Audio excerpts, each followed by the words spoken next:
Hello everyone. 11th class का chapter body fluid and circulation. Body fluid found in human body, in animal body. Body fluid include blood, lymph, tissue, मतलब जितना भी tissue fluid है, bile, या इसके अंदर हम कह सकते हैं स्वेट भी है, यूरिन भी है, और इसमें साइनोवियल फ्लूइड। तो जो साइनोवियल फ्लूइड है, synovial fluid found in joints between two bones. ये साइनोवियल फ्लूइड है और साइनोवियल फ्लूइड लुब्रिकेशन के लिए है। साइनोवियल फ्लूइड जो है दो बोन्स के अंदर जो मूवमेंट है उसमें हेल्प करता है। तो बॉडी फ्लूइड का जो काम होता है कि body fluid helps in transportation, excretion and lubrication. ठीक है, तो लुब्रिकेशन, बॉडी डिफरेंट पार्ट्स को लुब्रिकेशन के लिए, मॉइस्चर रखने के लिए, तो ये सब बॉडी फ्लूइड है। अब हम ये कहें कि बॉडी फ्लूइड का फंक्शन क्या है, कि body fluid transport different types of minerals, oxygen, यहाँ तक कि हम कह देंगे ग्लूकोज हो गया, डिफरेंट टाइप्स ऑफ हार्मोन्स हैं, ये एंजाइम्स हैं, तो उनको ट्रांसपोर्ट करके फ्रॉम, कहाँ से ट्रांसपोर्ट करेगा, from blood to different tissues, body organs, और वहाँ से क्या लेकर आएगा, collect the waste substances and CO2 from the tissue organ for the elimination. मतलब बॉडी से बाहर निकालने के लिए उन सब चीज़ों की ज़रूरत है। तो ये सारा फंक्शन जो होता है बॉडी फ्लूइड का। Circulatory system, heart, different types की ब्लड वेसल्स में arteries, veins, blood capillaries, lymphatic duct, lymphatic vessels, lymph node, all combines to form a system in our body called circulatory system. Circulatory systems are of two types, blood vascular system and lymphatic system. Both are the transport system of the body. Both are the transport system of the body. अब इसके कुछ main points हैं यहाँ पर, जो मैंने थोड़े से मेन पॉइंट्स लिखे हैं। Angiology is the study of circulatory system. Father of blood circulation, William Harvey.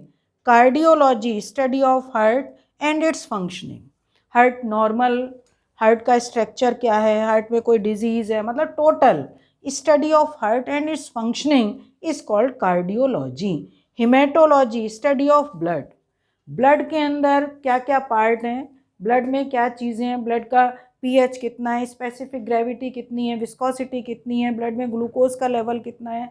तो हिमेटोलॉजी ब्रांच होती है, इसमें किसकी स्टडी करते हैं, स्टडी ऑफ ब्लड। ठीक है, अब इसके बाद आता है ब्लड। तो जो ब्लड है, ब्लड क्या है, what is blood? Blood is a fluid connected tissue.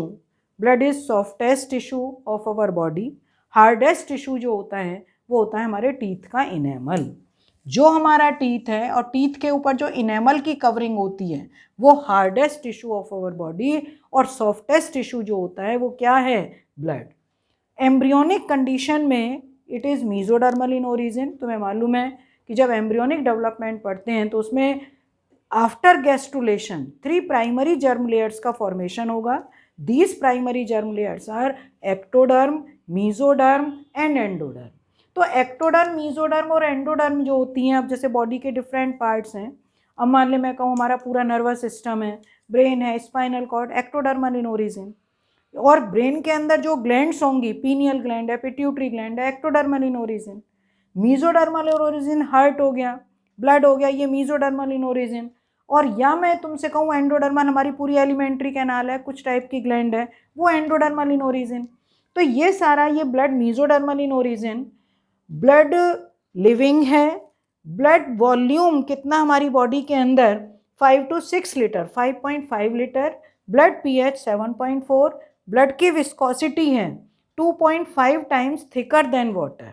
तो तुम्हें मालूम है कि ब्लड कॉलॉइडल नेचर का है, तो 2.5 times thicker than water. Specific gravity 1.03 से 1.05। अब कुछ ये है कि ब्लड के अंदर ब्लड ऑक्सीजन कितनी कैरी करेगा, ब्लड में क्या क्या चीज़ें हैं।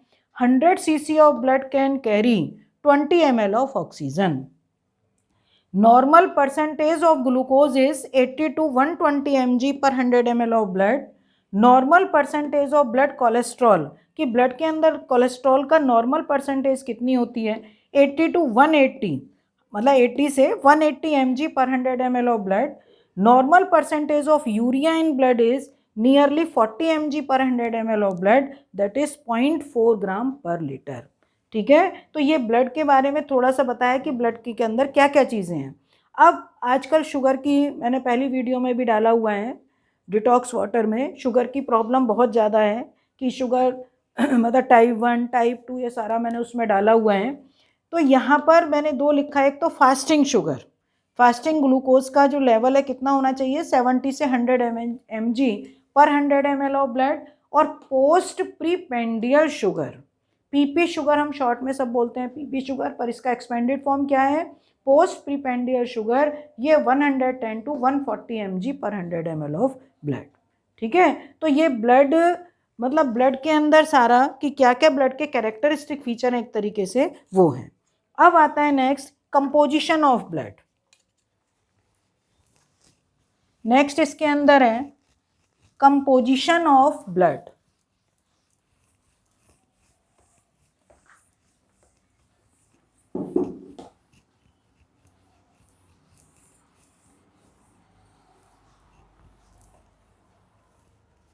अगला नेक्स्ट टॉपिक है इसमें composition,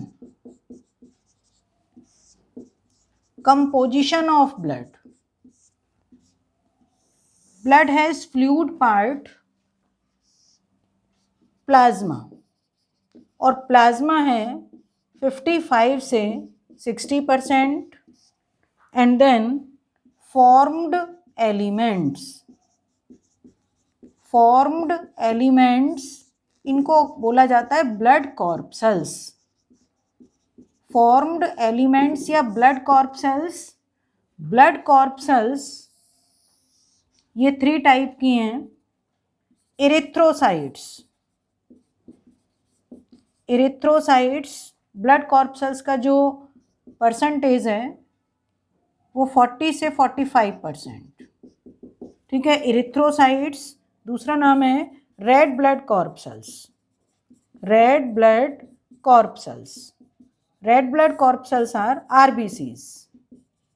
second is leucocytes, leucocytes और white blood corpuscles, white blood corpuscles WBCs. Third one is, जो थर्ड है, थ्रोम्बोसाइट्स. ये थ्रोम्बोसाइट्स और ब्लड प्लेटलेट्स, ब्लड प्लेटलेट्स, ये 3 हैं. Erythrocytes, RBCs, leucocyte, WBCs, thrombocytes और ब्लड प्लेटलेट्स. इनके कोई टाइप्स नहीं होते, इनके कोई टाइप्स नहीं होते, पर ल्यूकोसाइट्स इनके टाइप्स हैं. ये 2 टाइप्स हैं. ग्रेन्युलोसाइट्स, ग्रेन्युलोसाइट्स, और second one is a granulocyte. इनका स्ट्रक्चर जब देखते हैं तो न्यूक्लियस एंड, इसके स्ट्रक्चर में न्यूक्लियस एंड साइटोप्लाज्म. साइटोप्लाज्म के पास अगर साइटोप्लाज्म के अंदर ग्रेन्यूल्स हैं तब ग्रेनुलोसाइट, और ग्रेन्यूल्स नहीं हैं agranulocytes. Granulocytes again are of 3 types. First eosinophils, eosinophils, basophils, basophils and neutrophils. Neutrophils 3 type की हैं. ए ग्रेनुलोसाइट्स ये भी 2 टाइप की हैं. लिम्फोसाइट्स, लिम्फोसाइट्स, और सेकंड है, ये पहले मोनोसाइट लिखो, monocytes, and second is lymphocytes. ठीक है, तो इसमें इरिथ्रोसाइट्स RBCs, ल्यूकोसाइट WBCs, और थ्रोम्बोसाइट्स और ब्लड प्लेटलेट्स. इनका जो टोटल नंबर है वो 6000 to 8000 पर क्यूबिक mm ऑफ ब्लड. उसमें से 65 से, क्योंकि इनकी परसेंटेज कई बार पूछ लेते हैं, 65 से 68%, या 66 लिख लो, 66 से 68% ग्रेनुलोसाइट्स बाकी जो ये बचा 32 से ये 34% ये होंगी ए ग्रेनुलोसाइट। इओसिनोफिल्स 2 to 3%, ये 0.5 से 1%, और न्यूट्रोफिल्स का नंबर तो ज़्यादा ही होता है, अप्रॉक्स 65%, 65%। मोनोसाइट ये 26%, और ये होती हैं 6 to 8%। ये भी फिर से 2 टाइप की हैं, बी लिम्फोसाइट, एक तो होती है बी लिम्फोसाइट और एक होती है टी लिम्फोसाइट। तो ये बाद में भी पढ़ोगे, पर अब भी मैं थोड़ा सा बता रही हूँ कि लिम्फोसाइट का फॉर्मेशन बोन मैरो में है। बोन मैरो के अंदर लिम्फोसाइट का फॉर्मेशन है। तो लिम्फोसाइट फॉर्म्ड होने के बाद अगर ये मैचुरेशन, वही मैचुरेशन हो रहा है या लिवर में मैचुरेशन हो रहा है, मतलब बोन मैरो में ही मैच्योर्ड हो रही हैं, तब तो बी लिम्फोसाइट। और मैचुरेशन के लिए अगर ये थाइमस ग्लैंड में जाएंगी तब इनको बोलते हैं टी लिम्फोसाइट। ठीक है।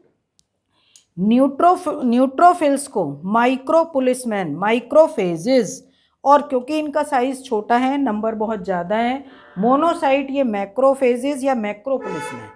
तो ये इसके अंदर कंपोजिशन में है। अब जैसे इओसिनोफिल्स है, एलर्जिक कंडीशन है किसी भी टाइप का, तो एलर्जिक कंडीशन में ये 2 to 3% है, इनका नंबर बढ़ के इंक्रीज आएगा। कोई वर्म इन्फेक्शन है, किसी तरफ की स्वेलिंग आ गई है, तो बेसोफिल का नंबर बढ़ के आएगा। तो इसके लिए कई बार होता है कि ब्लड के अंदर कोई इस तरह की प्रॉब्लम है, एलर्जिक कंडीशन है, बार बार फीवर आ रहा है या लो ग्रेड का फीवर है, तो डॉक्टर्स जो हैं जो 2 टेस्टिंग कराते हैं, एक तो होता है TLC और दूसरा होता है DLC, टोटल ल्यूकोसाइट काउंट। अभी मैंने बताया था TLC का मतलब टोटल ल्यूकोसाइट काउंट 6000 to 8000 पर क्यूबिक mm ऑफ ब्लड है। अगर इनका नंबर बढ़ के कि 10,000 हो गया, 12,000, तो इसका मतलब बॉडी में कहीं ना कोई प्रॉब्लम है। और DLC का मतलब डिफरेंशियल ल्यूकोसाइट काउंट, बहुत बार बार एलर्जी का सिम्टम्स आ रहे हैं या इम्यून सिस्टम वीक है, तो डिफरेंशियल ल्यूकोसाइट काउंट का मतलब ये तुम्हारे पास नॉर्मल परसेंटेज है, अगर इन परसेंटेज से बढ़ के आ रही है तो इसका मतलब बॉडी के अंदर कहीं ना कोई प्रॉब्लम है, तो वो फिर उसके लिए इलाज होगा। अब इसमें मतलब इनका जो डिस्क्रिप्शन है, सारा भी डिस्क्रिप्शन चलेगा पर वो नेक्स्ट वीडियो में। अभी तो मैंने केवल एक ब्लड के अंदर क्या क्या पार्ट होते हैं वो तुम्हें एक टेबल बनाई है। अब हमारा जो पहले मैंने फॉर्म्ड एलिमेंट्स का बता दिया है, अब है plasma. Plasma it is fluid part, fluid और matrix part, matrix part of the blood. और तुम्हें मालूम है टोटल ब्लड का कितने परसेंट लिखा है, 55 से 60%। इट कंसिस्ट ऑफ वाटर, एक तो इसका मेन पार्ट है वाटर, और दूसरा होता है inorganic and organic substances. Inorganic and organic substances water approx 91 से 92%, और 8% टोटल ये हो गया। और टोटल 8% में जो ऑर्गेनिक हैं, ऑर्गेनिक सब्सटेंसेस में भी मेन है प्रोटीन्स, ये बना रही हैं 7%। और ये प्रोटीन 3 होती हैं, एल्ब्यूमिन 4.4%, ग्लोब्यूलिन ये 2.3%, और बाकी फाइब्रिनोजन का हिसाब लगा लो कितना बैठेगा, अप्रॉक्स 0.3%। तो एल्ब्यूमिन जो इसका कोलॉइडल नेचर है, ब्लड चिपचिपा होता है हमारे, कहीं ब्लड निकल आता है तो चिपचिपापन जो होता है, कोलॉइडल नेचर को BCOP, blood colloidal osmotic pressure, वो किसकी वजह से है, एल्ब्यूमिन की वजह से। ग्लोब्यूलिन 2.3% है, और ग्लोब्यूलिन का काम है कि दे फॉर्म एंटीबॉडीज, मतलब जो एंटीबॉडीज बनती हैं। इम्यूनोग्लोबुलिन 5 टाइप की हैं, इम्यूनोग्लोबुलिन 5 टाइप की होती हैं, इनको हम रिप्रेजेंट करते हैं गेम डी से, IgG, IgA, IgM, IgE, IgD। 5 type की इम्यूनोग्लोबुलिन बाद में पढ़ोगे। तो ये इम्यून सिस्टम के लिए, कि बॉडी की इम्यूनिटी के लिए, और fibrinogen helps in blood clotting. तो यही, और इनऑर्गेनिक सब्सटेंसेस में बहुत सारे हैं कि सॉल्ट हो गए, सोडियम एंड पोटेशियम के, कैल्शियम के सॉल्ट्स हो गए, अदर मिनरल्स हो गए, वो इनऑर्गेनिक में है। और भी चीज़ें हैं, विटामिन, हार्मोन्स, शुगर, ग्लूकोज का लेवल, वो सब ऑर्गेनिक में है।